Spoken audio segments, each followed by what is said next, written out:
Pour les gens qui, comme moi, ont porté l'uniforme, ou pour la population en général, la bataille de la crête de Vimy revêt un caractère quasi mythique. Pourquoi? Bien, il faut se rappeler qu'à l'époque, en 1917, cette bataille était passée presque inaperçue. Et pour cause, puisque quelques jours plus tard, les Allemands ont repris la crête de Vimy.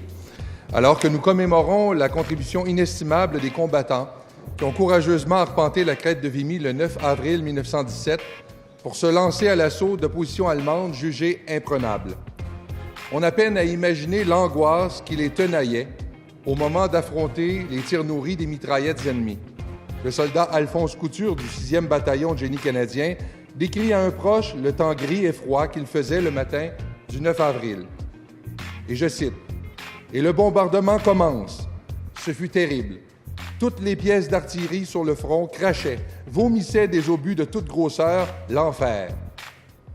La terre en tremble. » Et quoique le Canada ait fait construire sur le site même de la bataille de Vimy dans les années 20 un monument absolument gigantesque, presque dantesque, il n'en demeure pas moins que cet événement est demeuré relativement inconnu ou peu connu jusque dans les années 50 et plus particulièrement les années 60, alors qu'au moment du centenaire de la Fédération canadienne, on en a fait un élément fondateur, un événement fondateur de l'identité de cette nation qui est devenue indépendante autour des années 30, ou 1931 plus précisément. L'autre 150e a souligné cet événement marquant en ces termes. La Première Guerre mondiale était une guerre impérialiste. Il ne s'agissait pas de combattre le nazisme, mais de régler de vieux contentieux entre des puissances européennes qui espéraient accroître leur pouvoir et leur influence sur le vieux continent et dans le monde. Cela dit, de nombreuses personnes pleines de bonne foi, de courage et de patriotisme se sont portées volontaires. Au sein du corps expéditionnaire canadien, on dénombre près de 35 000 Canadiens français. Une partie d'entre eux, d'ailleurs, vont participer à la bataille de Vimy, lancée le 9 avril 1917. La présence de représentants du 22e régiment avec nous aujourd'hui est particulièrement significative puisque le 22e bataillon, qui s'est notamment distingué à Vimy, en est l'ancêtre. Il visait à donner aux Canadiens français une unité où ils pourraient se retrouver, être commandés et combattre côte à côte dans leur langue.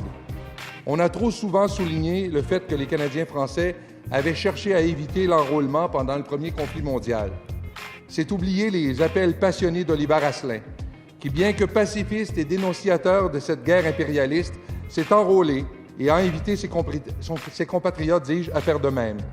C'est oublier que nombre des nôtres ont suivi son exemple et se sont distingués sur les champs de bataille, certains y laissant irrémédiablement leur santé, voire leur vie.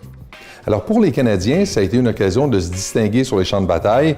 Pour les Canadiens français, toutefois, ça a été l'occasion de démontrer leur valeur, ce qu'ils ont eu l'occasion de faire durant tout le premier conflit mondial et durant la Seconde Guerre mondiale quelques années plus tard, et d'autres conflits auxquels ils ont été associés en tant que Canadiens français ou Québécois en raison de décisions prises par le gouvernement fédéral. Nous leur sommes redevables d'une dette éternelle.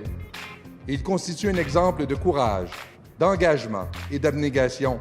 C'est donc un honneur pour moi que de pouvoir m'associer à cette motion pour leur rendre hommage aujourd'hui, en mon nom, mais aussi au nom de l'opposition officielle. Je vous remercie, Madame la Présidente. Si vous voulez en savoir davantage sur la participation des Québécois et des Canadiens français aux différents conflits depuis 150 ans ou sur tout autre aspect de notre histoire, n'hésitez pas à continuer de nous suivre sur nos différentes plateformes dont les adresses figurent au bas de l'écran, que ce soit Twitter, Facebook, YouTube ou le site Internet.